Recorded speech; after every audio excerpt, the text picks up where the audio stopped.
In 5, 4, 3, 2, and 1. And welcome everyone to this episode of the Real Leaders Podcast. Crowdcast. Today we have on the co-founder and CEO of PLANeT Foods, David Israel. David, thanks for being with us today. Oh, it's a pleasure to be here, Kevin. David and I were talking before the show. We just want to have fun today, folks. So if you watch this on LinkedIn, come on over to Crowdcast. You can ask your questions in the chat box, and if David is willing, he'll stick around and answer some of those questions for you all after the show. Now, folks, before we begin, this episode will be edited and produced to all of our platforms where you listen to your podcast. That's on Apple Podcasts, that's on Spotify, Google Podcasts, anywhere you listen, this episode's going to be there. David, I think this is going to be there probably on Wednesday. So the following Wednesday, we'll get this show up and running. I can't wait to see it. Sorry? I can't wait to see it. We do a pretty good job, David, with the editing process. So we'll make sure you look good for the rest of the world to hear you. And also, folks, if you could leave us a review, it'd mean the world to me. I read all of them, and we need more. We need more reviews. That's how this interview will show up in search results. And we want to know what we're doing right, what we're doing wrong, and who you want to have come on this show. So leave us a review. There's a little button there. Should be a few links coming in shortly about how you can subscribe to this podcast. So with that being said, let's get this show on the road here. Here we go in 5, 4, 3, 2, and 1. And welcome everyone to this episode of the Real Leaders Podcast. I'm your host, Kevin Edwards. Joining us today is the co-founder and CEO of PLANeT Foods, David Israel. David, thanks for being with us today. Thank you very much, Kevin. Is my double the other co-founder? Is there another co-founder? No. Okay. That's okay. I like it. Well, we gotta change that too. I mean, that's on me then. I thought I did better research than that. No, it's fine. It's just curious if I'm going to put in double the efforts here. Okay. Well, we'll wear two hats today. I mean, you've been a founder of a lot of different companies. Maybe that's why I got confused. Now, tell us kind of how you got into this space when I'm speaking about plant-based foods and kind of, why you're interested in this. Yeah. So as you might know, I founded a snack company in 2011, which was my first kind of entry into the food category. Started from scratch with no experience whatsoever. It was a popcorn company, and 3 months into business, Oprah found it to be her favorite product, and things kind of blew up. And over 5 years, we grew into selling into 35 countries, partnering with major food companies in Russia and Japan to build factories and distribute there. We were in all Starbucks stores, Costco's, Kroger across the country. And, in late 2016, I just wasn't seeing eye to eye with one of the investors that I brought, a fund that wanted to degrade the product and increase margins. And I built it on quality, I built it on innovation, and I wasn't going to stand for that. And when I could see that we weren't going to get to where we need to be, in early 2017, I resigned, blew them away. They couldn't believe it, but I was like, I can go do something else. If you want to run my company the way I don't believe in it, you can go do it. But my goal was, as I'd gone through that snack process of going from popcorn to potato chips into condiments into more natural products that I wanted to start creating, being a healthy eater and trying to live a healthy lifestyle, I really wanted to do something in the better for you category. I didn't know what. So early 2017 was really a way for me to explore and find where I felt I could be innovative, make change, and really do something that I was passionate about, and I felt had a worthwhile mission behind it. So all these things were starting to resonate. I just didn't want to come up with a product and sell it. I really wanted to do something that drove me every day. So I just started looking around. I started talking to people, and I shifted away from milk and most dairies. I wasn't eating a lot of ice cream or cheese. I love cheese, but didn't really agree with me. And it just kind of popped up on my radar that, the vegan cheese category, when I started looking, was very narrow. Mm. And when I started speaking to people about it, people that were consumers, they're like, it's really not it says cheese, but it's not a great alternative. It doesn't melt was number one, and it tastes terrible number two. So I started playing with all the products that I could find, and it was like, wow, this really doesn't perform the way it should. And I just dove into the category, and you know what? I started learning a ton, Kevin. One of the key factors for me, skip all the stuff where I could improve the product. I thought it was a joke, but I was talking to somebody. He goes, you know, that dairy industry has a more of a negative impact on our environment and our ozone layer than fossil fuels. And I'm like, oh sure. I'm like, where do you come up with that? He goes, pardon me, but he goes, cow farts. And I'm like, come on, man. He goes, no, you look it up. And I thought he was pulling my leg. I did look it up, and I was like, holy cow. No pun intended. I was going to say. Yeah, no pun intended. That's Whoops, nice. that was a slip. It just really, I was like, wow, what a great thing that not only can I do good for people, I can do good for the planet. And it really struck a chord with me and started to create a mission. So that's what interested me, was not only giving the consumer a better product, or hopefully giving the consumer a better product, but also the impact that it could have on our environment, in our communities, in our world, our planet overall.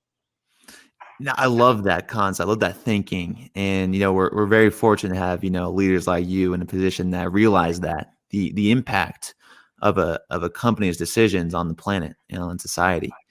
Now, I want to stick with the first example and then kind of go from there with the Sure. popcorn.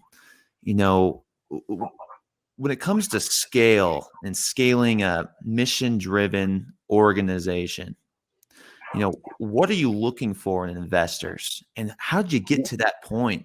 Where did he control more equity in the company, or walk us through that process? Yeah, look, love my company, Pop Gourmet. I mean, it's David Israel through and through. Came up with the original product, came up with a name, did everything from scratch.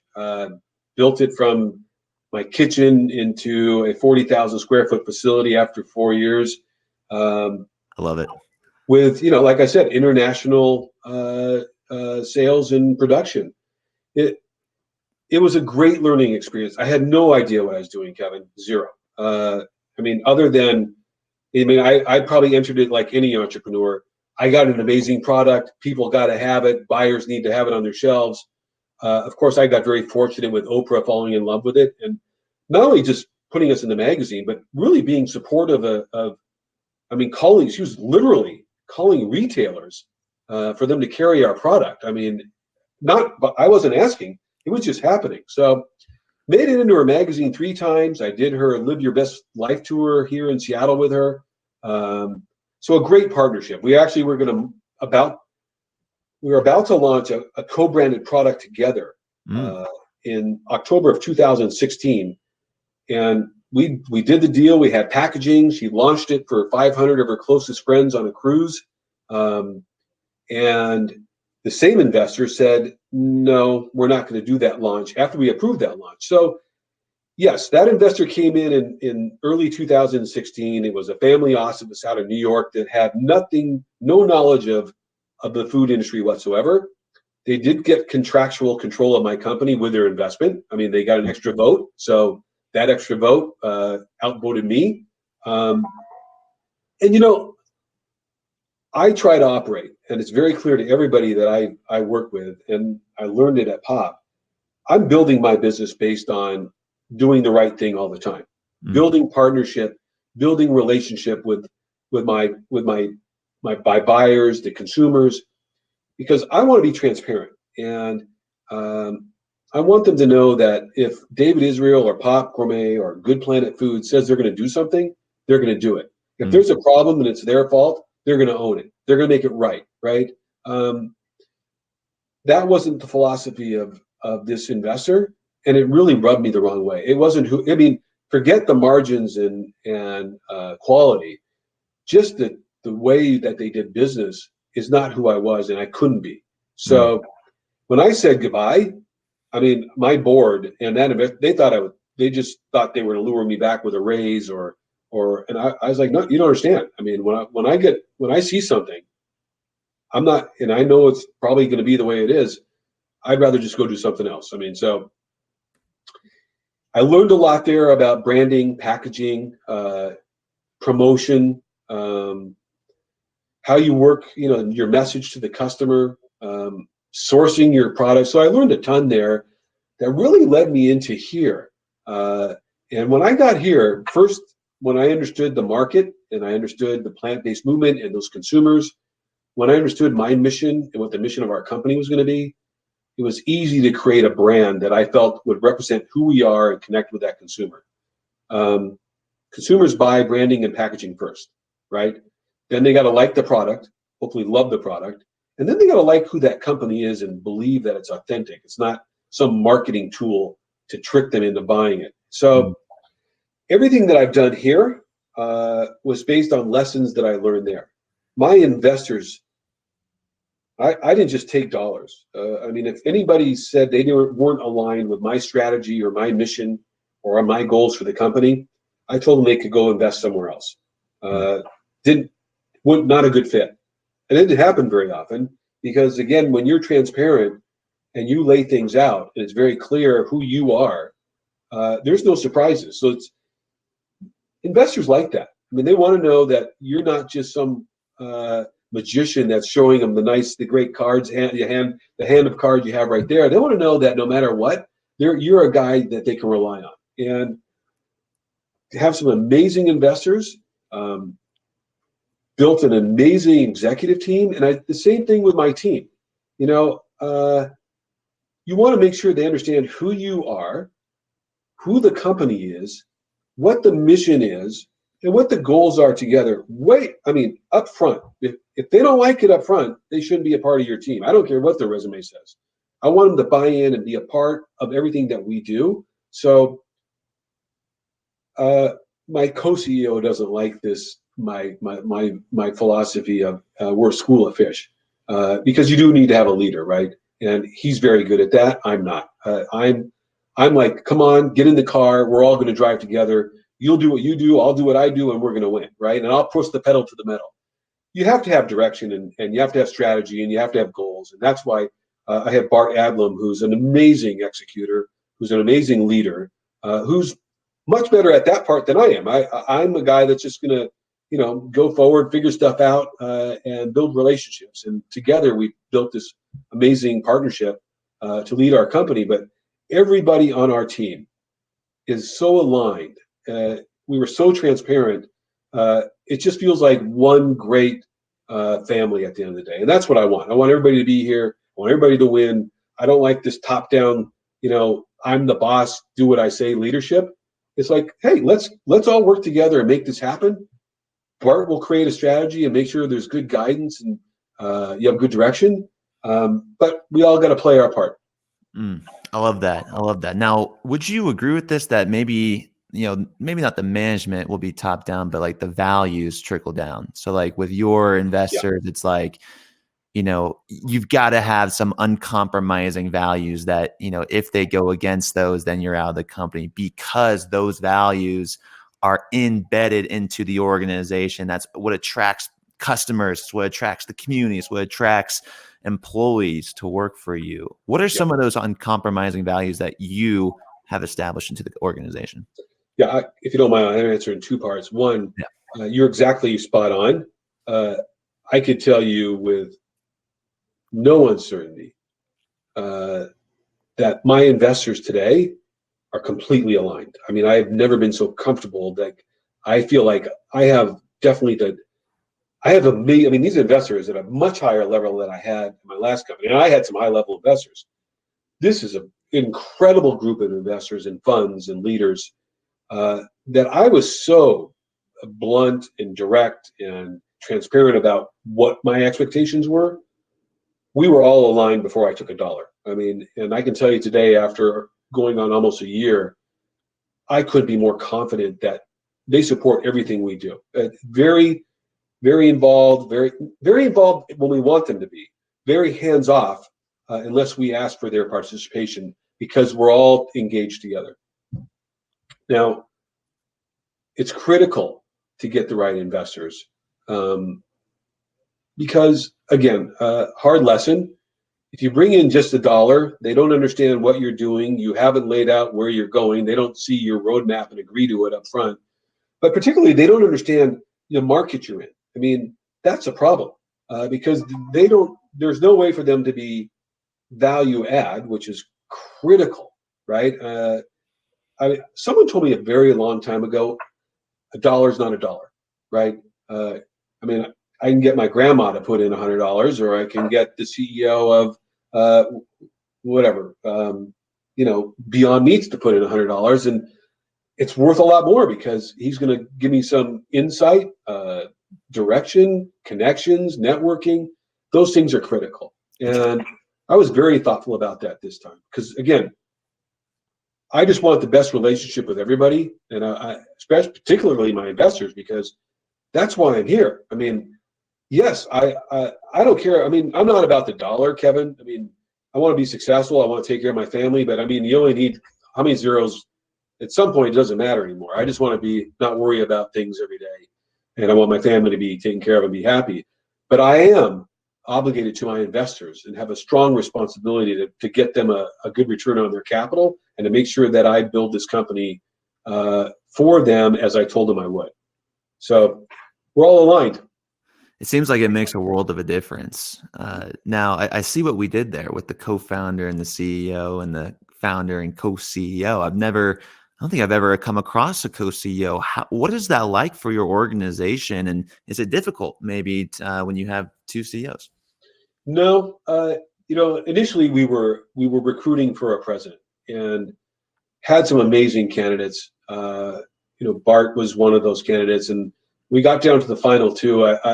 I brought them out here, and I sat down with Bart, and I knew right away, within a couple hours of time, like, this is my partner. This is the guy that is going to allow. He understands who I am. He understands our category. He understands my strategy, and he wants to be part of it. I just knew he was the right guy. And when he left Seattle, I said, you know what? I think you're my man. And he's like, great. I want to be your partner here. So I think it was a couple of days later, he reached out and said, I've been a CEO for a long time. It's not a deal breaker, but rather than president, I'd love to be co-CEO. I was like, great, no problem. He said, that doesn't challenge you? I said, look, I'm looking for a partner. I mean, the title doesn't matter at the end of the day. If we're partners and I'm doing what I do and you do what you do, and we're taking everybody to the finish line, I said, that's all that matters.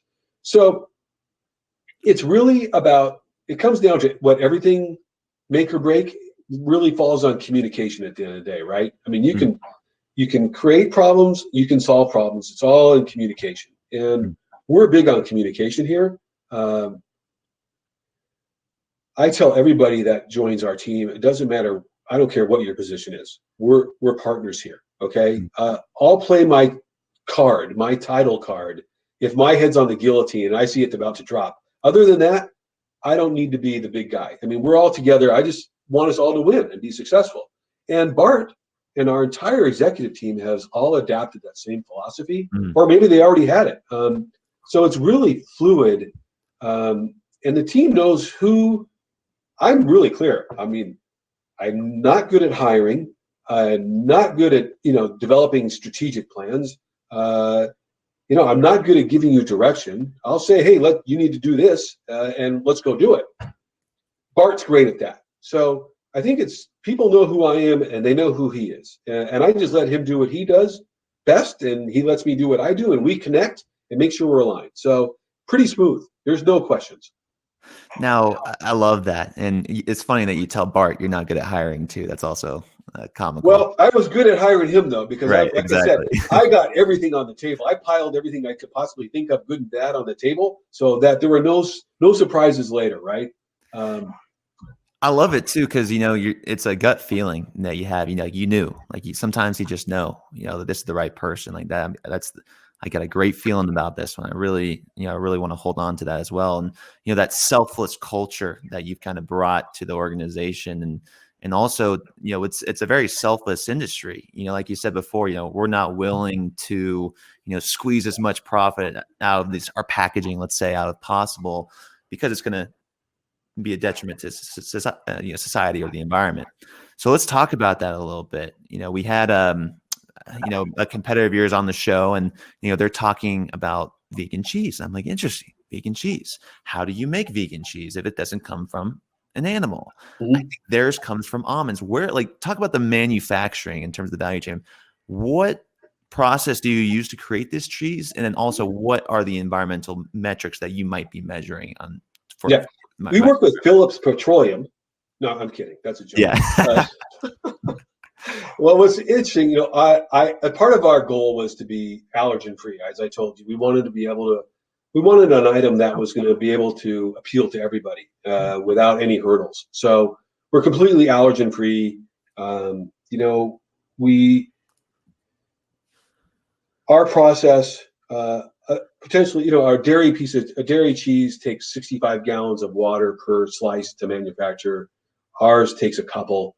We're very sensitive to that, right? We want to be environmentally friendly across the board. We're made from coconut oil, which is responsibly sourced. It's not child labor. It's not monkey labor. It's organic, and we're very particular. We're very particular about where all of our ingredients come from. So I would say that when I first started sourcing, it's a learning curve. Monkeys picking coconuts. I thought that was another joke. I'm like, are you kidding me? But it's real. Child labor. Wait, hold on one sec. Hold on. I told you I'd never cut you off, but this is. Yeah, you can cut me off. It's okay. Monkey oil? No. They use monkeys to pick. In some places, they use monkeys to harvest coconuts. Really? Yes. They've trained monkeys to harvest. Really? Apparently so. Yes. Wow. It's a big thing. It's a big thing I was not aware of. So I said, never heard that. Anything new. You move into a new category, and when you try to do better and you try to understand things more so that you can be more authentic, you learn a lot. And yes. Crazy. Sorry, so we have stores that and buyers that want to make sure that our coconuts aren't being sourced from companies that are using either child or monkey labor, and we have to prove that. So these are things that we've learned. We've been very successful about finding ingredients that are sustainably sourced. Our team is always looking at ways to do things better and more environmentally friendly. Packaging is a challenge. There is packaging out there that is either recyclable or biodegradable, but the problem is we can use it, but the consumers won't want it, and the buyers at the stores won't buy it because it degrades the shelf life of your product, and it's super expensive. So it creates two problems. It shortens your shelf life, but a lot. Literally probably about 80%, and then it increases your cost. So it makes it very challenging. I can do it, but then I'm telling our buyers at the stores will not buy it because it'll price us out of the market. Which is why I think a lot of our competition isn't there yet.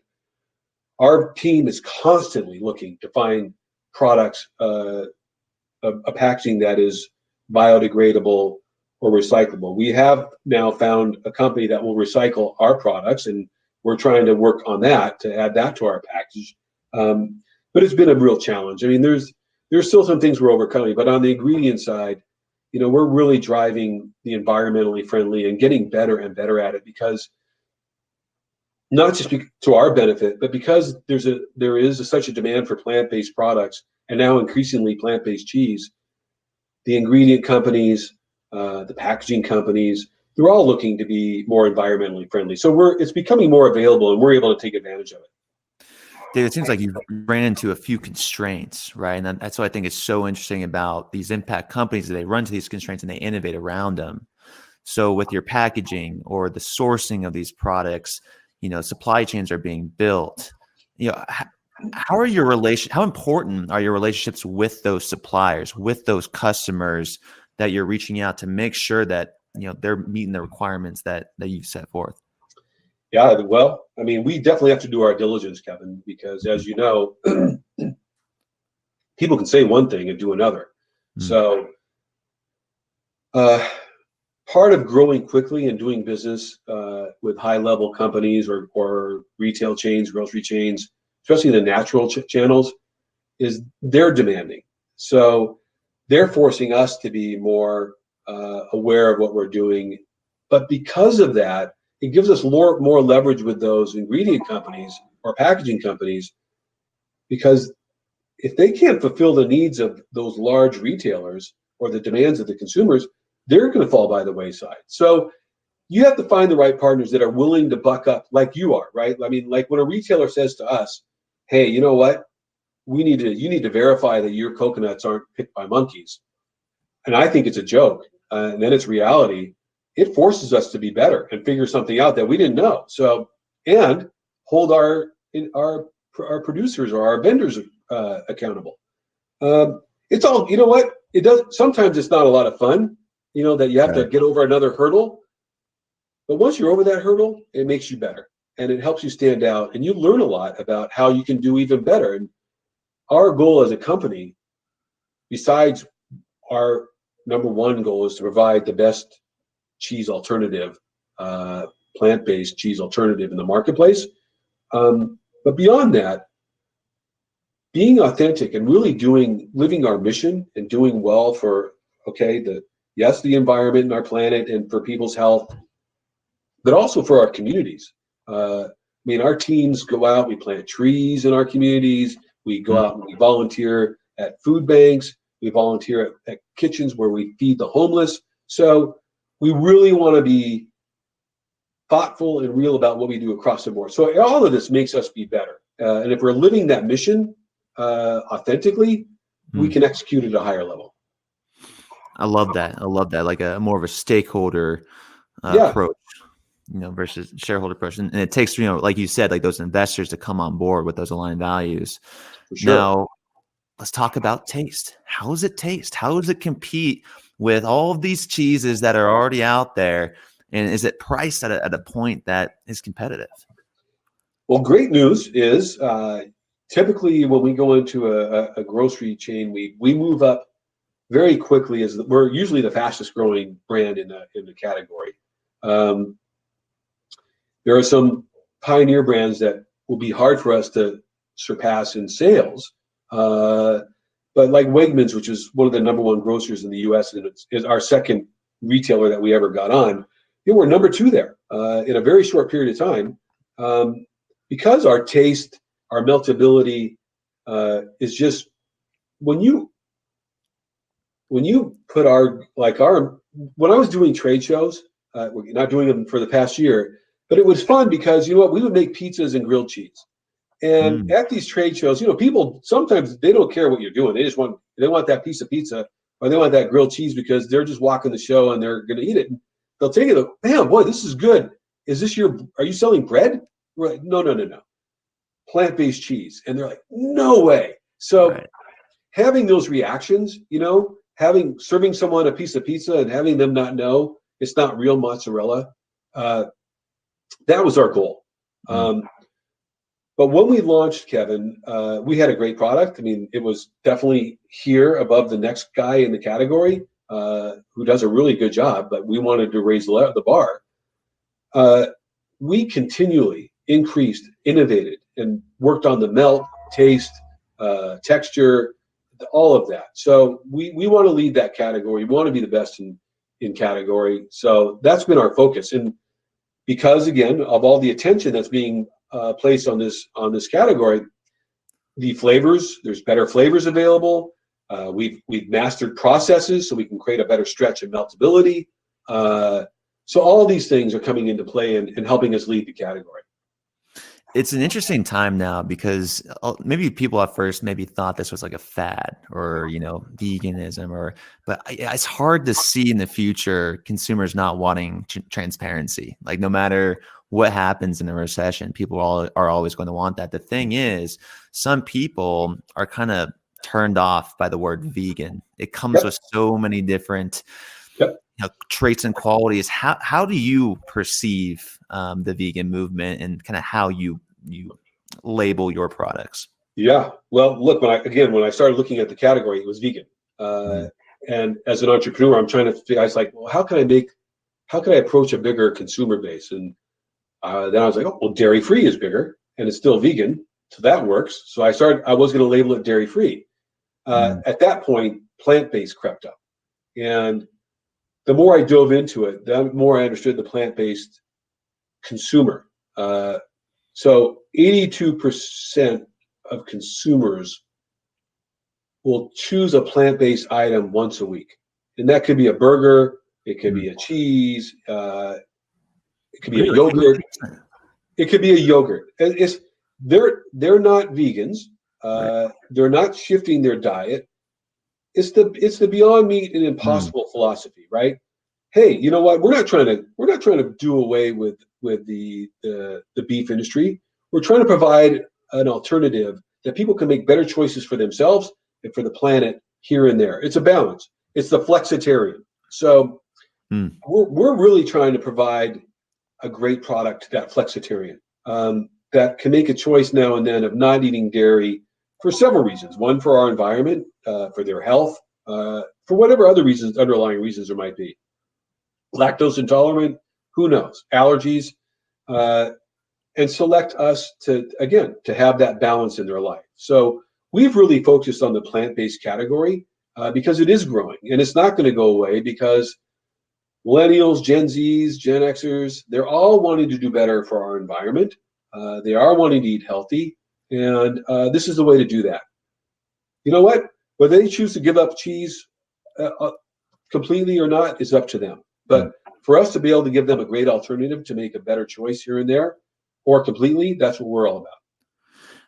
I love it. And I think it's just new, and I think this will become the norm, in years to come. It's not going to be Definitely. your plan, but it just is, and due to the climate and kind of the changes we actually need to make as well. Now, when it comes to the health benefits of your cheese, do you have any information for our viewers listening to this today that, by switching to your cheese, it may give you a healthier lifestyle? Yeah, well, we're a third the fat, we're a third the calories. There's no carbs or very low carbs are healthy. The cholesterol is very low, so that's also for people that have cholesterol issues. No allergens. I mean, there's a lot of benefits here. I mean, we kind of check a lot of the boxes.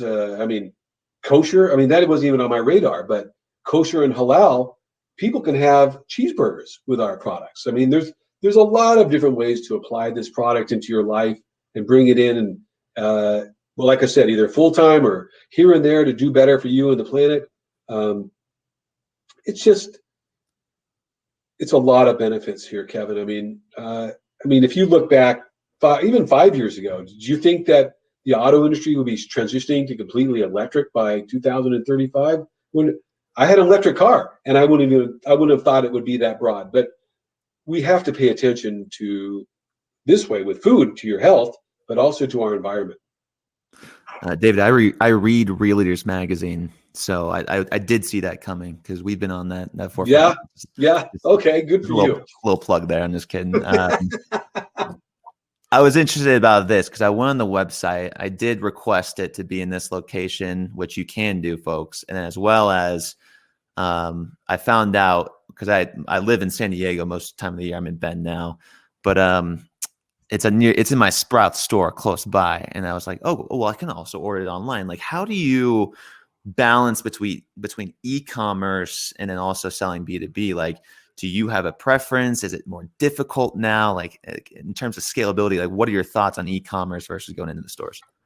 Well, again, as a young company, the goal is to get into stores. I mean, you want to be accessible to everybody, and we are growing rapidly there. So, but also in today's world, as we've seen, D2C, the direct to consumer is important. So we partner with several. We have our own website where you can order bundles. We partner with GTFO. It's vegan.com. It's a vegan website that's doing extremely well and also has a grocery delivery service. So yeah, direct to consumer is something that we're focused on. We're trying to really master it because, I mean, shipping refrigerated product, it's not cheap. So, but we're finding paths to get the cost down.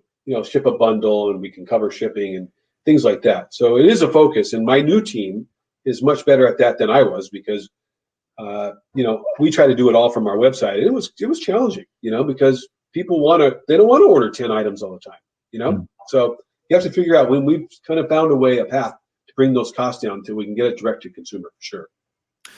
David, what I've been interested in recently are like impact metrics, but also like, are they necessary? How do you measure impact metrics? Everyone's measuring different things. Is reducing your CO2 emissions by transportation the same as, creating healthier lives? Like, how do you value one versus the other? It's very subjective sometimes. What are your thoughts on impact measurements, and do you measure anything like that? Well, our new team is beginning to do a lot of that. Mine was more instinctual as we launched the company, as I said. But again, I keep going back to, initially my number one was the environment. Of course, sure, I knew it was healthier, but the environment was a critical mission to me personally. I don't like what we've done to our world. I don't like what we continue to do to our world, and I want to see it. I think we can improve. Well, we can definitely improve, but I want to change the way things are done. So we are focused on looking at ways to always do better across the board. Health-wise, right now, I didn't know this, but something else I learned in the last 90 days. Maybe it was 4 months. I don't know. Buyers right now, the number one reason they're buying these products is health reasons. But environment was growing quicker and was going to surpass that. So there's such a balance, and we are. I wish I could tell you I was an expert in these metrics, but I'm not. My team, who does have experience in that and is looking at that, is focused on it, and also not only just focused on how we can measure and how we can execute, but how we can share that message of why and how we're doing it. It's interesting because, what do you measure? Like when you're accountable for something, you're accountable for your P&L, but are you accountable for your impact on the planet? Yeah, it's an interesting kind of discussion. Now, good planet, it's in the company name. It is. That's what we wanted it there. Right. I love that. Now, like, what experiences kind of led up to you having this value of, business and environmental, can be in congruence? I was one of the, I've always recycled. I didn't like, running water. I was very sensitive to all these things about doing well for our environment, not disposing of things in the wrong way. I mean, anything that I could do, not overusing or, being excessive with stuff, reusing bags, whatever.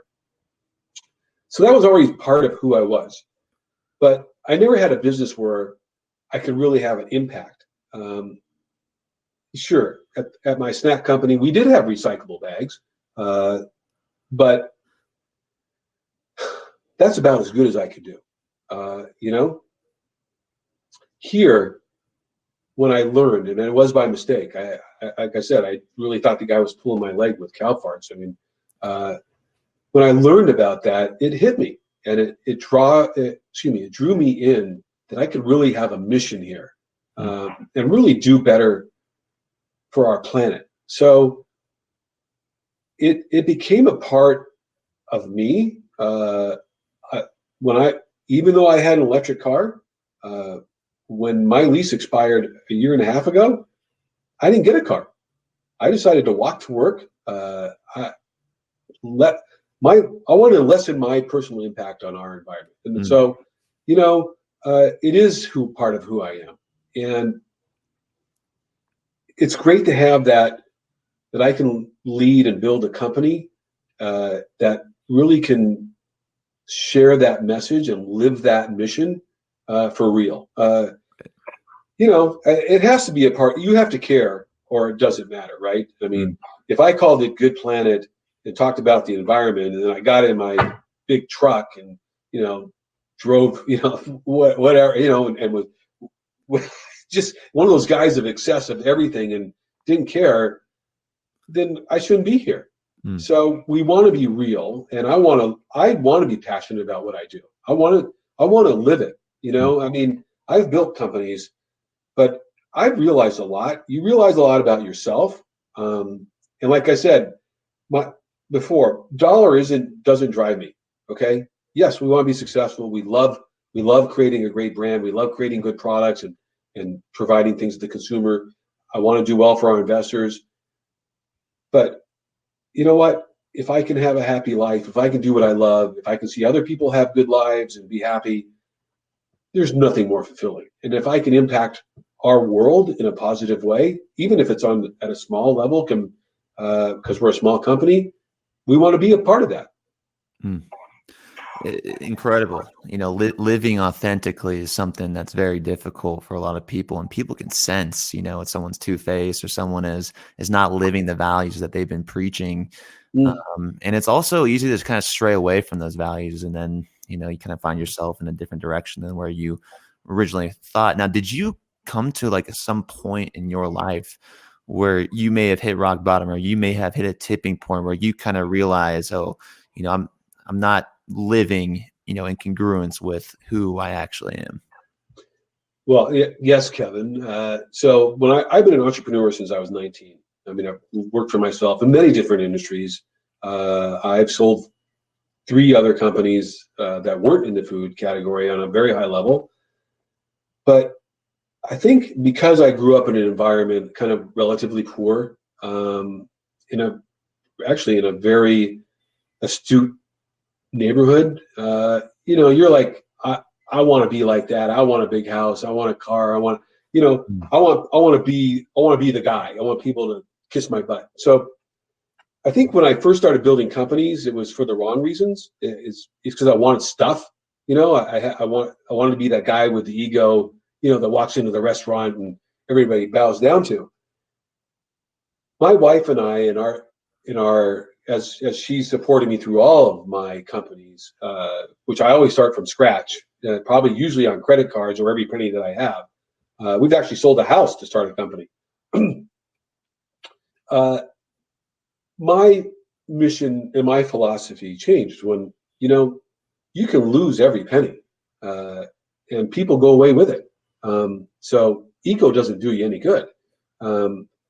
Friends, family, your community, those are things that you can't replace. And when you have a good relationship and do well for all those people that are important to you and your community, which is definitely important to everybody, you're going to thrive. And I think I had I've had an event in my life that changed me forever. And when you realize that, like I said, dollars come and go, they're easy to get, they're easy to lose, and they're easy to get again. So people doing the right thing, being authentic and not having an ego, and just trying to live a life where, I don't want to be corny, but doing good. Like I said, we always want to do the right thing here. My entire team has that same philosophy. That's the way that we're going to build good relationships and partnerships, and be authentic and feel good about what we do at the end of the day. If someone gave me a big check and patted me on the back, and I walked away from a company that really didn't do anything that was positive for our kid, I wouldn't feel good. I'm very involved in my community. I mean, we hire transitioning felons that are coming out of prison and getting back into the real world and give them opportunities and jobs. We support the local food banks as best we can and local small businesses as best we can, even small businesses in other states, wherever we can kind of lend a hand to help people we want to help. We want to do what we can to be better. We need our world to be better across the board. I love it. Thanks for sharing that, David. Now, Yep. it's interesting though. It's like I hear this time and time again from many people. Like, I was doing something and then had this realization that, what am I doing with my life? And that's, why our company was founded as well. Why do you think that is, that it takes, so much trial and error and, tribulations for a realization moment like that to happen? Whereas, what if you would have learned that beforehand? Do you think that's something that you can teach people? I try to teach my people here. And one of my partners, Spencer, who started here from scratch with no experience whatsoever, zero. I saw he had the potential to grow and play a real role here very early on, because he was such a thoughtful go-getter, not just about doing something, but about doing it right. But as I saw him replicating the way that I would do it, sent me a message. Because usually I would jump into discussions and relationships because like I said, communication can solve all problems.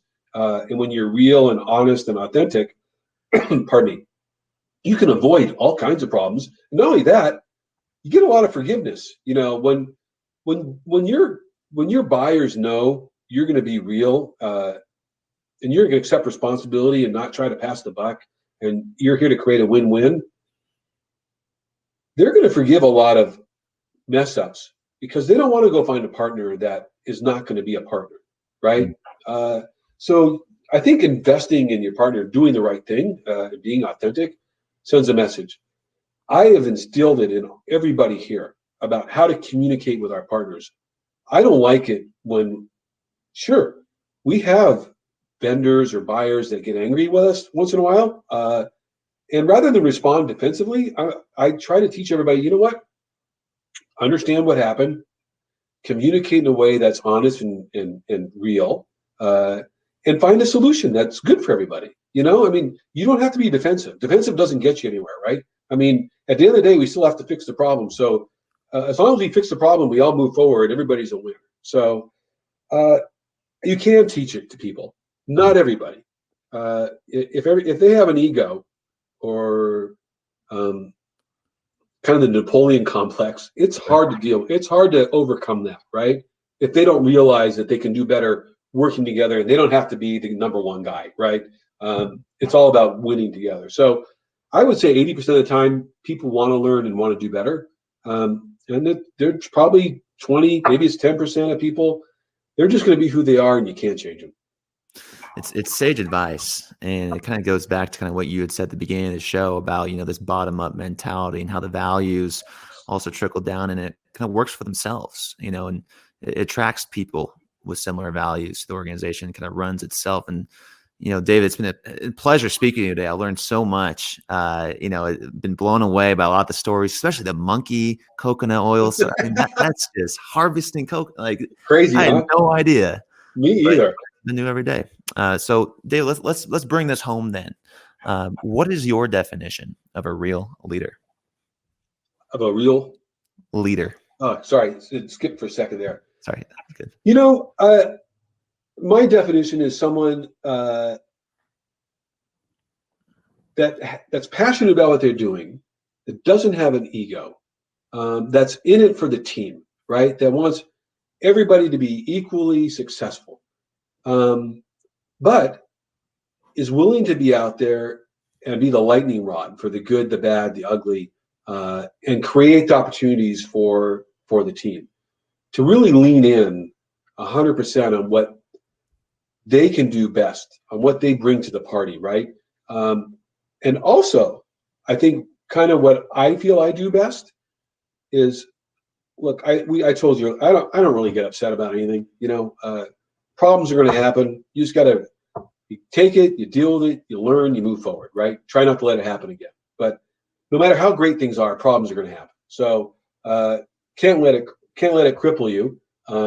So allowing people to do to capitalize on their talents and to give them the autonomy to grow on their own without trying to micromanage them, that's a great leader, because you create leaders that way. I love it. Great signal for good leadership in the organization. David, thank you so much for coming on this show today. I'm so happy we were able to have you on. Thank you, Kevin. For David Israel, the founder and co-CEO of the Good Planet Foods, I'm Kevin Owers, asking you to go out there, be in it for the team, and always, folks, keep it real. Thanks, David. Thank you, Kevin. All right, good people. Thanks for hanging on to this episode of the Real Leaders Podcast with David Israel. We hope you enjoyed it as much as we did. Now, folks, we have a few questions flying in here that we're going to ask David right now. And the first one is this. David, in your space, where do you see the trends moving and how do you stay on top of it? Well, our space is still young. It's gone from what wasn't great products to now products that are improving to really become a great cheese alternative. I think the focus is on really, like I said, creating that next gen product that is up there right next to real cheese, that really gives that experience. For us, it's also expanding the category and coming out with other cheeses other than the core products like mozzarella, Americans, and cheddars, and getting into the soft cheeses, maybe some cheese wedges, some blue cheese, and really just creating great alternatives across the board. It's a great platform because it's getting a lot of attention, so there's going to be a lot of people joining us, which just makes everybody better, and it's better for the consumer. But it also drives the ingredient manufacturers and the flavor houses to also raise the bar and give us better products so we can create better products for our consumers. Now, David, and folks, please ask your questions in the chat box there in the right, and we'll pass them on to David now. While we're waiting for a few questions coming in, David, I am serious about this. I really want to know about these monkeys. So and also the discussion. Let's have a philosophical discussion. Yeah. Cows, you use cows for, whatever, milk and maybe tilling the farm. And monkeys, you're having them harvest coconuts. What's the difference and why was it to them an unethical decision? Well, because these are monkeys that are being, they're captured. They're being kept in cages. They're being trained to do this what they consider hard work. Do we really want to? I get it. I mean, we don't want to. There's a place sometimes where you need to use like a horse for carriage. Okay, I get it, but we want to take monkeys out of their environment and put them in cages and then use them to pick coconuts or anything else. Do we want to use animals for those types of and that's their entire life? No. So I think it's an overall impact that they have on these animals. Interesting. We have another question fly in, and David Mark asks, who do you admire as a real leader and why? Wow. I'll tell you what, I admire quite a few people, but one that stands out, he's actually an investor of mine. His name is Jay Bauer. He's a CEO of Nation Pizza. It's one of the largest frozen pizza companies in the world. And I think he taught me a lot because he's very thoughtful and casual about running his business. And his team is, they all sit around like a bunch of friends. It's a very large company. It's enormous, but it's like walking into just a group of friends hanging out, and they're doing things together to build. And to me, that's important because, those old staunchy kind of offices where the boss is in the big glass office and you only go in there if you talk to a secretary, that's a rough environment. So I think because of the environment that he's created and the innovation that I see come out of that, and just the casual fun that he has with his team and building, was really, really inspirational to me. And it's also his philosophy of how he does business with his partners, which is, we're all gonna work together and we all can win together. I'm not trying to win over you, and I don't want you to try to win over me. Let's all bond together. I don't care who you are. And he's just a great partner, people person of making those connections and keeping them on a very even level. And now Jay is in frozen pizza. Do you have any future plans to go into the pizza industry? Well, we had thought about it last year. We were going to partner with Beyond and do a pizza, but we provide a lot of our product to frozen pizza companies already. Okay. Yeah, and I don't know. We don't need to compete with our partners. So unless it's something uniquely innovative, no. Right. I guess I was just saying more working with him, providing the cheese for his pizzas. Yeah, no, we provide a lot to some of his customers and across the board around the country, around the world actually. There's several frozen pizza manufacturers. Okay, wonderful. Now, David, and for our audience listening right now and on the show as well, where can they find more information about the Good Planet Foods? Yes, well, you can go to goodplanetfoods.com.